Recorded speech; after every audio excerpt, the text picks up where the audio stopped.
My peoples, welcome to Rants and Randomness. I'm Luvvie Ajayi, your side-eye sorceress, and I'm here at the Chicago Recording Company bringing y'all the radio voice. On this episode, I'm doing a deep dive on how to travel often, how to travel well, my essentials. I'll be talking about the way I pre-plan packing, 11 things I must have with me on my flights, and some key things you need for international travel. So let's jump into it.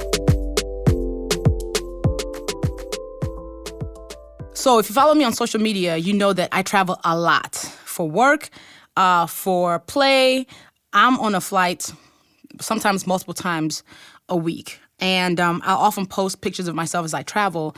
And I always get questions about basically my travel essentials. So I'm dedicating this episode to talking about it. This is long overdue. For me this year, let's see, I have traveled over 78,000 miles. I've been on 28 trips, 20 cities, 7 countries. It's a lot. So here's the thing is travel can be fun. But when you do it a lot, it can be taxing on the body and the mind. And that's why it's important to travel well with as many things to minimize your inconvenience and optimize the circumstance, right? So if you are on the road, you want to make sure that your life is not as difficult as it could be. As you travel more and more, certain things need to be routine, certain things need to come with you because you want to make sure that there's fewer things that could go wrong, fewer things that make you uncomfortable. So yeah.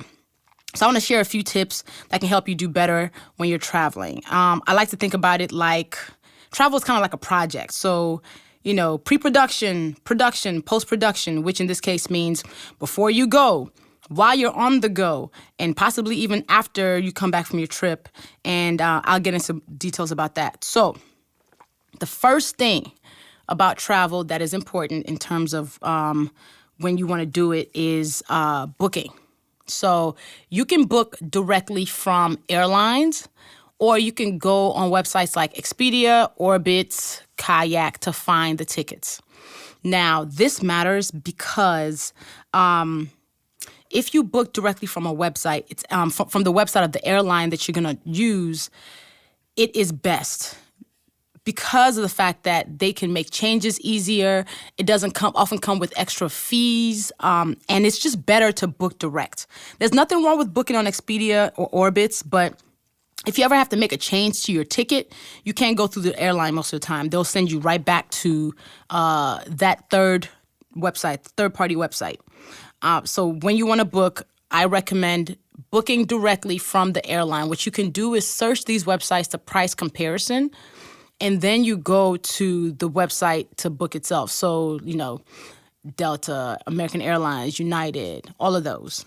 The one thing that I recommend that you don't do, and if y'all know me, if you've been reading my blog for a long time, you will know that I am anti-Spirit Airlines.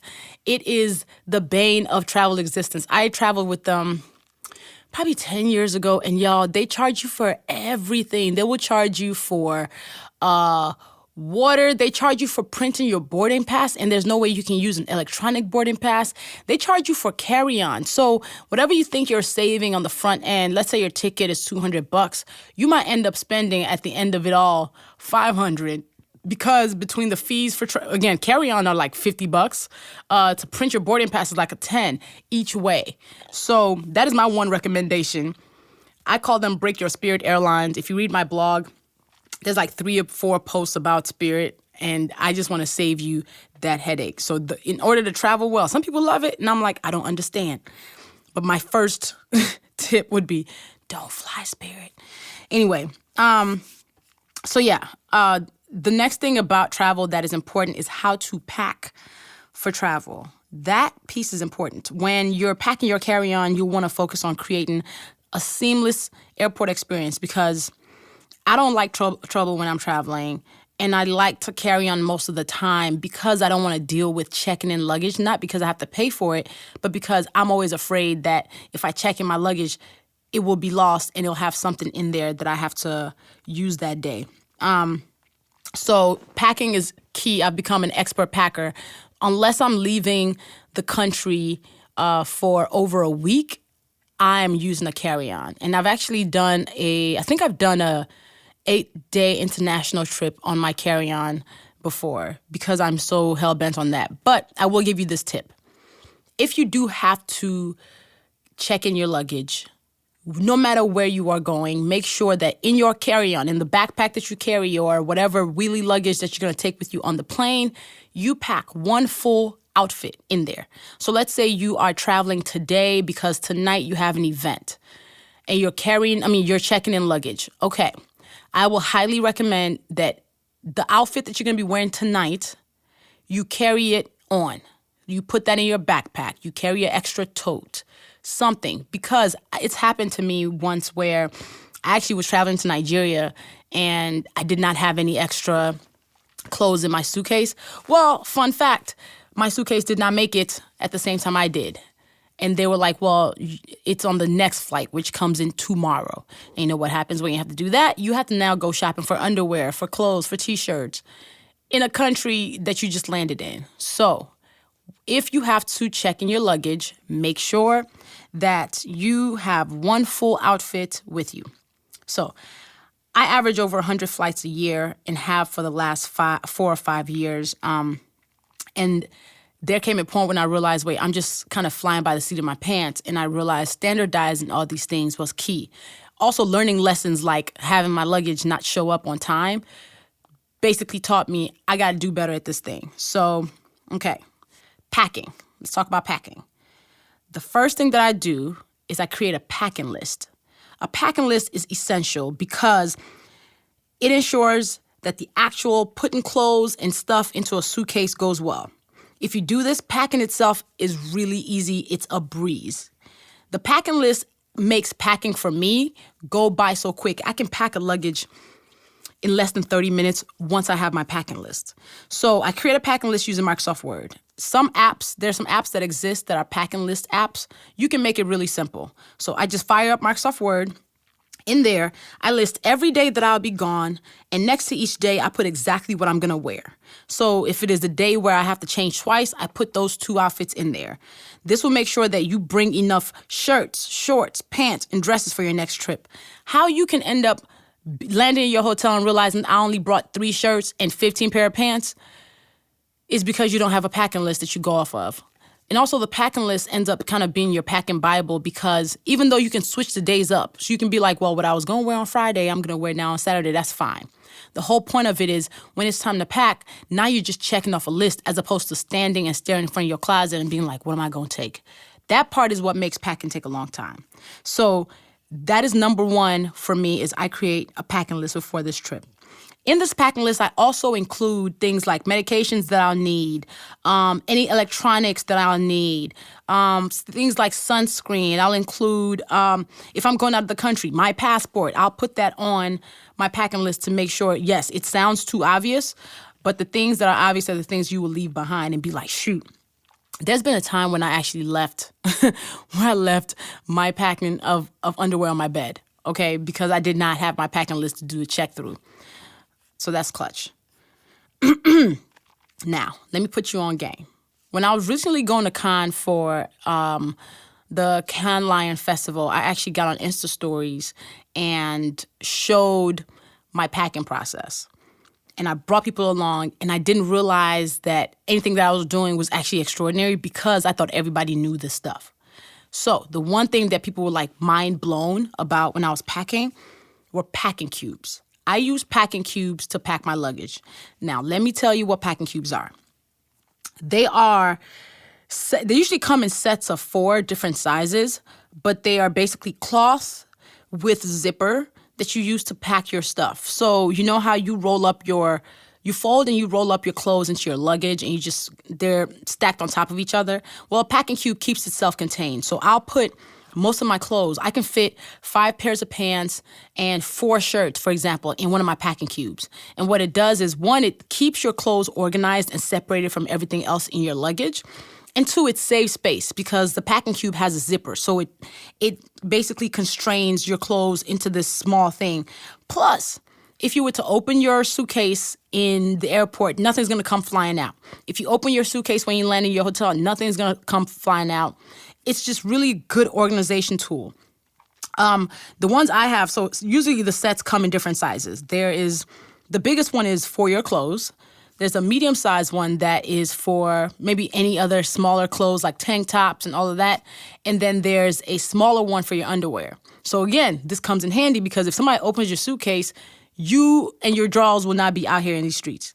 So packing cubes are game-changing. You can get them anywhere where they sell stuff like Amazon, eBags, Nordstrom, anywhere where they sell luggage, there are packing cubes. It is a game changer for you to pack because it really does save space and it just makes your suitcase easy to deal with. So yeah, get a set of those. If y'all need any links, there'll be some in the show notes. I'll include some of the stuff that I use personally, including like the packing cubes that I have. Now, the other thing that's important about packing is the type of luggage that you have, and I'm a huge advocate for hardback luggage. Hardback luggage is the stuff that has a shell. It's not cloth-based.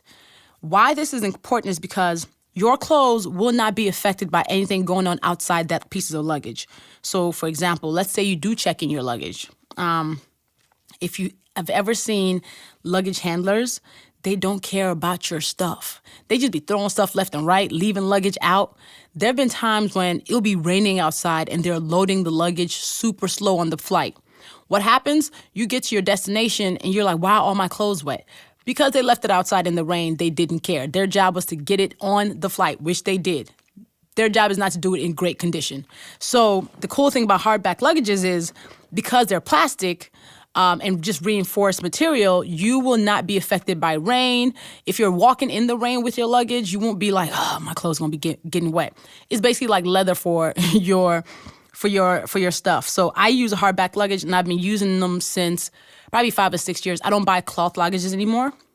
A lot of websites will actually allow you to sort the luggage based on whether it's a hardback or whether it's cloth. So I highly recommend you get you some hardback luggage. Now, for travel, a lot of times we're not thinking about worst case scenario. I tend to, so I want to always make sure I'm on the right side. You want to prep for the worst and hope for the best. So one thing you should consider getting is traveler's insurance, especially when you are going out of the country. Traveler's insurance does a few things. One, it protects you in case they do lose your luggage.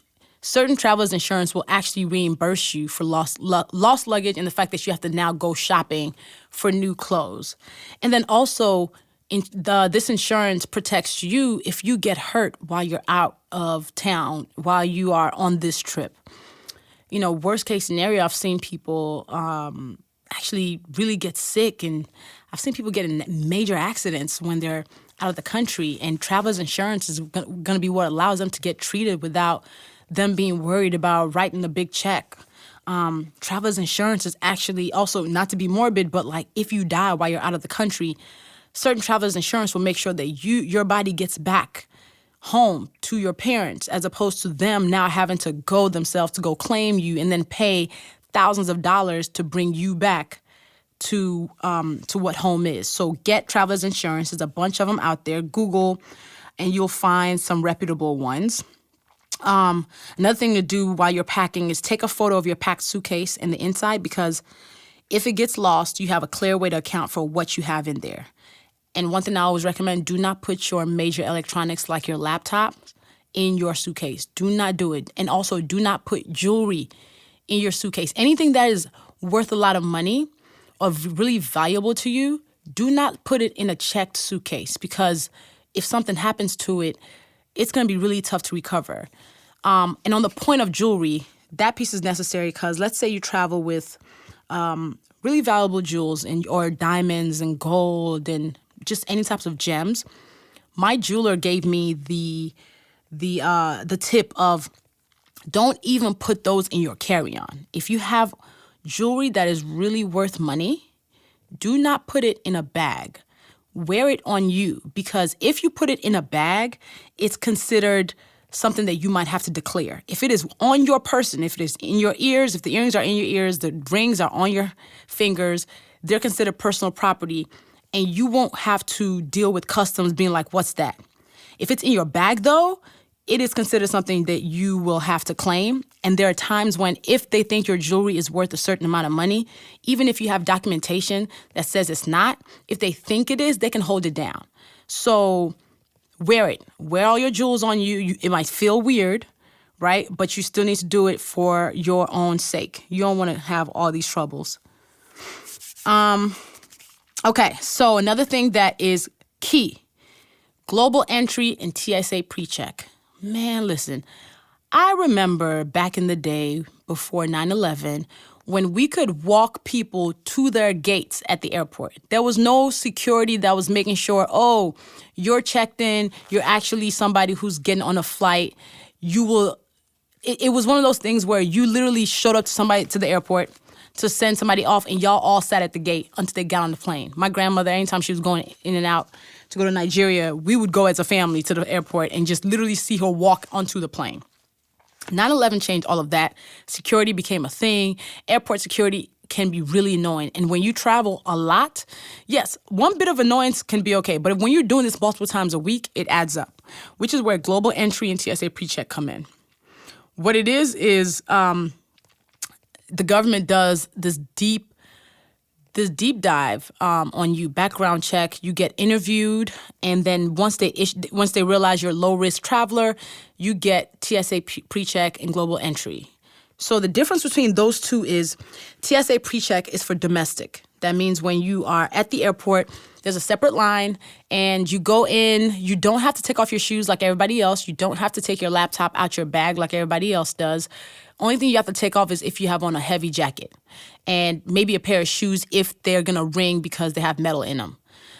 Global entry is the international version of that, where when you're coming through, you get to bypass customs. All you have to do is go to a kiosk, put your name in, and your flight details, and you get a receipt, and you basically walk right past customs. This is a huge convenience because I've been at the airport many days when it is so packed. The regular line is so packed that I'm like, ooh, people gonna miss their flights. But because I have TSA pre-check, I was able to breeze through in 10 minutes when everybody else was in line for 45. And then global entry is great because there have been times when I landed from out of the country. I landed at 1 o'clock, got off the flight by 1:05. I was at the curb catching my Uber by 1:15 because there was just no line. Meanwhile, people are standing in line for like an hour because sometimes customs is slow.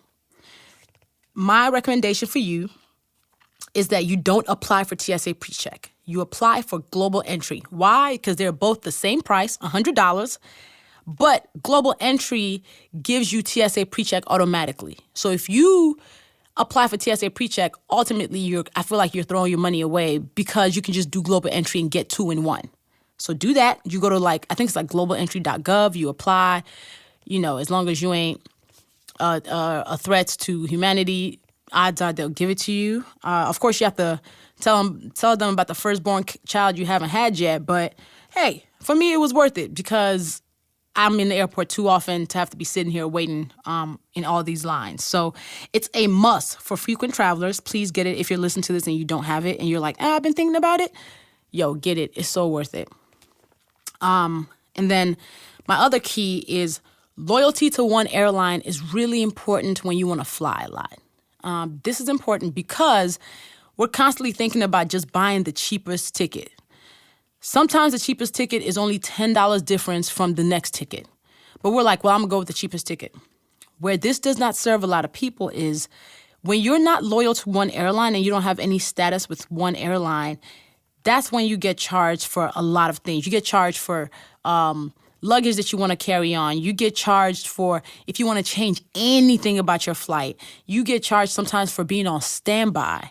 You don't get the perks that come with being loyal to being status. And being status means when you fly enough with one airline, you will end up, being considered a member of their program. And usually those programs have different levels, and each level gives you varying perks. Things like, access to lounges, extra miles, upgrade options. So I am loyal to American Airlines and have been probably for the last 3-4 years. And I am executive platinum with them. What that means is because I fly with them all the time, the day of my flights, if I want to change my flight, no fee. I can change it at will, no fee, as long as there's a seat on that flight that's still available. I automatically get added to upgrade list. So if I do buy an economy ticket, there's a really good chance that I'm going to get upgraded to first class. I get lounge access. So when I'm traveling, especially out the country, because American is part of an airline group called One World. When I'm out of the country, I get free access to their lounges. So I recently, when I was traveling, I had a layover in London, and that's a massive airport. I had a 2-hour layover. By the time I got, 2 or 3 hour layover, I got through security and still had 2 hours left. So I got to go to the lounge, which is quiet. There's food, there's drinks, and it just doesn't feel like you're in the airport like with everything else. So you want to start becoming loyal to one airline, pick one. Of course, there's like Southwest, but the reason why I didn't go with Southwest is because Southwest doesn't have any international travel partners. So you get perks with the ones who are also international that are partnered with your airline. So there's Delta. United has one. They're part of the Star World group. Of course, American. So yeah, pick one. Try to go with them. Always consider, okay, yes, maybe their ticket is $30 more than the next ticket, but that's going to serve you because the next time that you want to be on standby, you might not have to pay the $75 fee. So keep that in mind. Now, let's talk about the in-flight experience. You've packed, you picked the right airline, you have your traveler's insurance, you got global entry and TSA pre-check, you got your hardback luggage, your packing cubes, all of that. You're good to go. What about the actual being on the flight piece?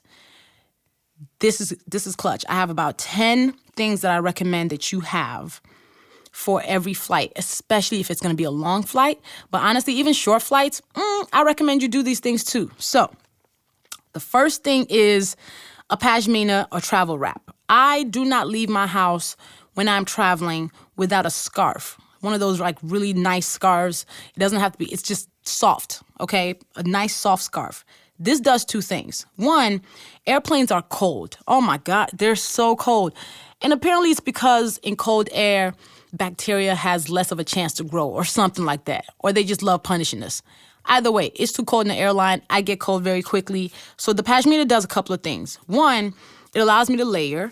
Two, I end up putting it over my head because it protects my hair and my skin. The airplane air is also very dry, so as much as I can cover, I do. So I end up sitting on the flight with the pashmina over my head. And then if I'm cold in other places, I can use it, on my legs or on my body. So I always have some type of travel wrap. That's one. Two, an eye mask because you want to sleep, and they don't always turn down the lights quickly. So in case they don't, put on your eye mask, go to sleep. Also, sometimes there's always that douche across the way where even though they turned off the lights, they have the window wide open so the sun is beaming in. You want this eye mask for your whole situation because you don't want to be annoyed by them. So get a really soft one so it's not going to irritate your eyes. And then sanitation wipes, because people are gross. People are trash. So you don't want to take the risk of touching people's trashness. Get sanitation wipes. Why am I calling them sanitation wipes? Sanitizer wipes. Oh, sorry. Sanitizer wipes. You want sanitizer wipes because people are gross. Don't take the risk. Wipe down your seat and your tray table and anything else around you because that's how people get sick from traveling a lot. From coming in contact with people who aren't cleaning up behind themselves and people's just random germs. You also need a really good pair of noise-canceling headphones. I am a huge fan of the Bose Quiet Comfort 35 noise-canceling headphones. These things are actively noise-canceling. What does that mean? It means even if you're not playing anything, music, a podcast, nothing. The moment you turn on the headphones, put them on your head, it sucks sound out of the room. It sucks sound out of everything. So the plane, which is very loud, and you don't realize how loud it is until you put on some noise-canceling headphones because the engine is going, there's babies crying, people talking, and just ambient noise. It's really good because it will take most of that out of the place. So you kind of create a peaceful environment for yourself in a chaotic space. There's other ones that's Sony, but mine is the Bose Quiet Comfort 35. I do not leave my house without it. If I travel without the Bose ones, it is a different experience. I'll be all irritated because I'm like, why is everything so loud? So that's a good one. You want compression socks, especially if you are traveling long distance. you want compression socks. I wear compression socks years old, and I am not ashamed of it. So what compression socks do and why they're necessary is you put them on, and they're usually knee length because they ultimately help you with blood circulation in your legs. If you notice on planes, they tell people to walk around, make sure your blood is circulating. That's important because if you don't do that, if you don't move around and make sure there's like some type of activity in your lower body because you're being so sedentary, you might get blood clots. And it actually happened with Serena Williams a few years ago. It's called deep vein thrombosis that is brought on by sitting on planes and being on there for a long time and not being active. So if you have blood clots, that clot can travel to your heart and really cause damage. People die because of it. So not to be morbid once again, but you want to make sure that you are doing your due diligence. If you're somebody who sleeps on flights all the time, like me, I sleep on most of my flights. I'm typically not the person walking around and doing exercises. I'll sit in my chair and, I'll do some leg stretches. I'll roll my ankles around. I'll even bang my legs on the floor, just a few. But I also will wear compression socks because it is necessary. Flight attendants wear it. I even asked a flight attendant recently, I'm like, how important is it? She was like, we all wear it on every flight. So get you some nice compression socks, some good ones. They're not expensive. I got mine from Amazon. And yeah, any international flight that I'm on, I'm definitely wearing compression socks. Or even flights that are over 4 hours. I try to wear them. Another thing that I think you should have is a portable battery charger. One of the most inconvenient things is when you are traveling and your cell phone dies. Because now you got to go find an outlet in the airport, and I don't know why, but airports don't have a lot of outlets. So you're fighting with somebody else to get outlet space. Nobody has time for that. Also, how you going to connect with the person supposed to pick you up? You cannot lose battery juice on these flights. And some of the flights, if you're in first class, you will have outlets next to you. The other ones are not guaranteed to have those outlets. Bring a battery charger that you can buy from anywhere. So whenever your phone dies, just plug it in to the portable charger that you can carry with you so you are not without communication. And then one of the most important things that I recommend for you to travel well is things for your skin, because skincare is real and I don't want us to be out here looking shriveled up. For me, it is really important to make sure that I'm not walking off flights feeling parched and dehydrated, and my skin feeling parched and dehydrated, because oftentimes I have to go from airport or flights to a speaking engagement or a shoot. So how I make sure that my skin does not get too dry, one, I have a lip balm with me at all times. Child, don't get off this plane with your lips being crusty, please. So have some type of lip balm. It could be a shea butter, I don't care, chapstick, whatever. Have that. The other thing you need is lotion, because the lotion that they have in the bathrooms are typically not good. And you need to wash your hands. Please make sure you're washing your hands. So you need lotion with you that's going to coat your hands and make sure you're not being ashy. We don't want ash. But then for your face itself, you want to keep your face really hydrated on these flights. So on planes, I use a hydrating serum first. So I'll spray my face down with one of those like rose water face mists. I use Mario Badescu's aloe water. I'll spray that down, and then I'll use a hydrating serum, and then on top of that, a face oil or a really heavy cream. This is not where you want to use a light cream. This airplane air is mad dry. So find a heavy cream and a face oil and seal that in. There are times on my flights where I also do a face mask. But yeah, that's clutch. So whenever I get off a plane, I don't want to look like I just got off a plane. And this is how my face ends up soaring, because I've made sure I've kept it really moisturized, really hydrated on these flights. Now, so those are my 10 essentials. Let me say that again. Compression socks, eye mask, scarf and travel wrap, a Bose Quiet Comfort, headphones, sanitizer wipes, portable battery charger, lip balm, lotion, face oil, hydrating serum. That should be about 10. 1, 2, 3, 4, 5, 6, 7. That's 11. Okay, 11 things that I'm loving. So Yeah.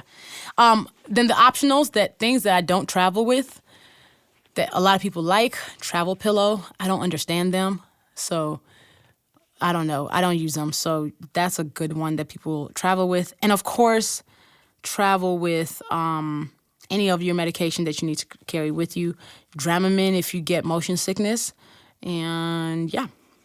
So for international travel, things for you to keep in mind. International travel is different from domestic travel because you have to get to the airport earlier. You're going to a country that is not your native country, and there are other things that you have to add to the mix.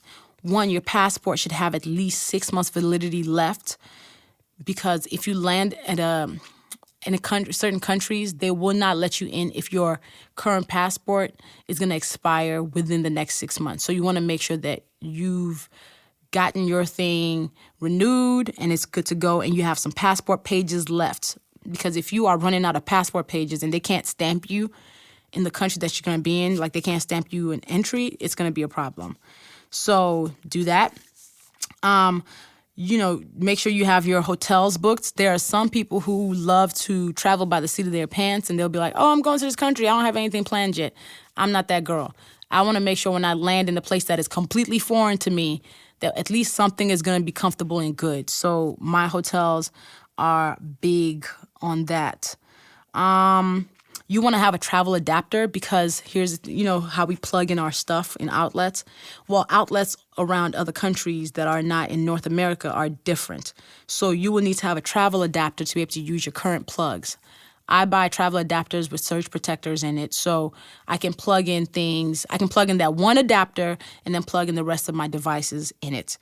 You do not want to be in the airport, your phone running out of juice, looking for an expensive adapter. It's going to be it's going to be annoying.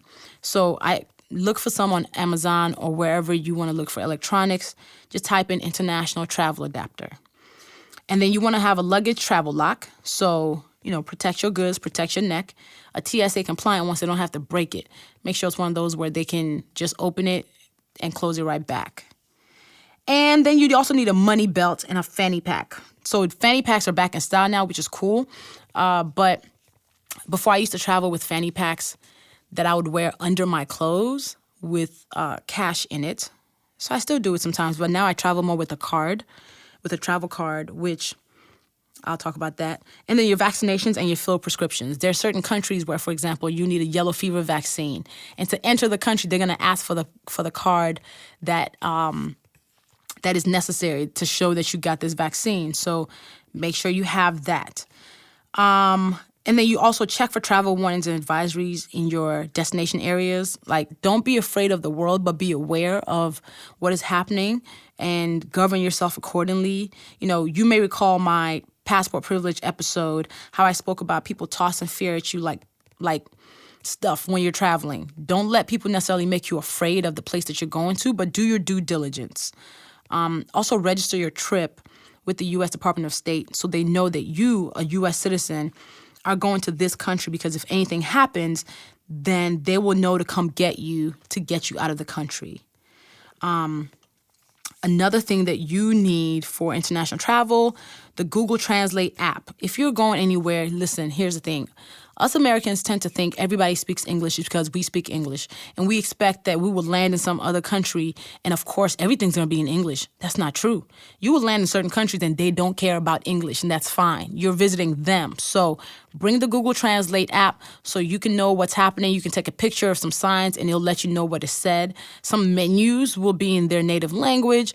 It's okay. Once you have this Google Translate app, you should be good. And then also download the offline maps on Google Maps. So if you don't have internet, when you land anywhere, which is a good chance, you can at least get around. So wherever the Google map is of that country, of that city, download it in advance. There's another thing. So let's talk about credit cards. When you are going to another country, you should definitely bring a few $100s in actual cash, because then you can instantly at the airport or at your hotel when you land, make change and get the local currency. But I also like to travel with a card because I think a card is better. One, cards, especially when you're booking travel cards, credit cards especially, will sometimes actually come with their own traveler's insurance that's going to protect you. That's one. Two, it's also going to come with protection for the fact that you bought your flight ticket or your hotel through this credit card. And then it also gives you rewards for booking travel, like extra reward points. I use a rewards card called Chase Sapphire Reserve, which means for every dollar that I spend for travel, it gives me 3 extra points. Also, if I use it in a different country, I don't get charged an extra fee for it. If you use your debit card in a different country, you might get charged a fee by your bank. So getting a good credit card that is travel friendly is also clutch for travel. It is just necessary because now I know that, okay, if I have this card, one, I can always trace what I bought. I'm protected from travel interruptions, and I might get reimbursed for certain things that happen in terms of the actual travel. And some of these cards will give you lounge access. So even if your airline does not give you lounge access because you're not statused, a good travel credit card would do the same. So my travel credit card gives me access to beyond just like my airline lounges. I think I have Priority Pass. So yeah, these are the things that are necessary that I've learned over the years about travel that's made my travel life easier. I ultimately use travel like, it's a project for me. So this is my checklist. These are the things that I make sure are in place. Now, I want to give a shout out. I'm not a travel influencer. There are people who travel way more than me who are on these internets. You know that social media can help you get more information. Over the years, I learned some more information from following some of the people I'm about to give a shout out to. I recommend that you follow them on Instagram if you want inspiration or information or just always want to know more about how to see the world, how to travel well, and just being adventurous and dope. All of them are dope. The first person is Kelly Edwards. Her Instagram is Kelly Set Go, and that's KELLEESETGO. Kelly Edwards has been recognized as one of the most powerful women in travel, according to Condé Nast. She's an award-winning travel expert, and she happens to be a journalist, a licensed pilot, advanced open water scuba diver, and a TV host on the Travel Channel. It's huge. She's a Black woman who now has a show. It's called Mysterious Islands on Travel Channel. So definitely check out Kelly. She's amazing. So that's Kelly Set Go. And then we have Jessica Nabongo, who is at the Catch Me If You Can. That's at TheCatchMeIfucan. Jessica's dope. She's a first-generation American from Uganda who wants to use her platform to educate and inspire others to travel the world. As a creator of Jet Black, a luxury travel company, Jessica hosts group trips and curates itineraries to countries within Africa, Central and South America, and the Caribbean. And she's also on a quest right now to visit every country in the world. I think she's on country like 175 right now. So follow her adventures. Her pictures are really off the chain also. And her Insta stories, she's really sharing as she lands in every country and what she's discovering, what she's eating. So y'all check her out. We got Gloria Tamo, who is Glow Graphics. That's GLOGRAPHICS. She's the founder of the blog Abroad. Gloria is one of a few that figured out how to turn her traveling blogging passions into a paycheck. And as a full-time digital storyteller, she creates marketing campaigns and partnerships with companies such as GoPro and Skyscanner. She's dope, y'all. Follow Glow. She's amazing. Her Instagram is also lit, also amazing photos. And then we have Onika Raymond. Onika Traveler is her handle at Onika Traveler. That's ONEIKATRAVELLER. She's a school principal turned TV host and travel content creator. And she basically showed that when you're changing your careers in the 30s, it might intimidate most, but she made the leap. She broke into vlogging on YouTube. She's been to, I think she says she's lived in like over 20 countries. She's just really interesting, and her travels, she's vulnerable about what what she sees and how she travels with her husband, all of that. So y'all follow Nika. Lila Tumbe, who has this gorgeous platform called At Spirited Pursuit. So it's at SPIRITED PURSUIT. She's from Cameroon, and she quit her corporate American job to move back to Africa. And now she travels throughout the continent to feed her soul while also documenting and sharing its beauty and cultural experiences. I love following her page. Like, it's beautiful. She makes me be like, wait, where was that? Let me put that on my list. My homie, and who was a guest on Rants and Randomness a few episodes back, Jubril Agoro. He's so dope. He's one of my favorite people. He has a platform called Passport Heavy, PassportHavy, at Passport Heavy. So, he went from going from his mom's couch to first class in 1 year, and he breaks the idea that there's a right way to travel. But Jubril is kind of travel bougie, and I love it because he'll show you how you can explore a country on a certain dime, and then he'll show you just the beauty of a country. Honestly, Jubril is basically at this point an ambassador for certain countries he's been through because he creates these beautiful short films and documentaries to educate people on the countries and things that they might not know about. Jubril basically changed Colombia's tourism with one of his videos. He is ultimately a superstar in Colombia now because after he posted a Passport Heavy video about the country, people started booking and going, and now his work is honestly making people seek out the countries that they might not have. So Passport Heavy, y'all follow that. So he encourages travelers to find their groove. He's explored a lot of Asia. So I just love following his work and this incredibly excellent productions that he puts on. And then we have Claire Soares, who's Up in the Air Claire. That's UPINTHEAIR. CLAIR. She is the founder of the tour company Up in the Air Life and Urban Yacht Life.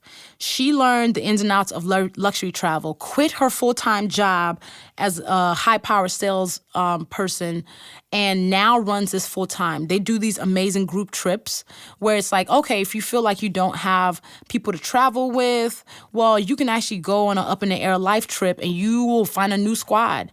I've been on a couple of her trips, and recently when I went to Mexico, she ended up coordinating the whole weekend for me and Yvonne, and we had such an amazing time. The white glove service.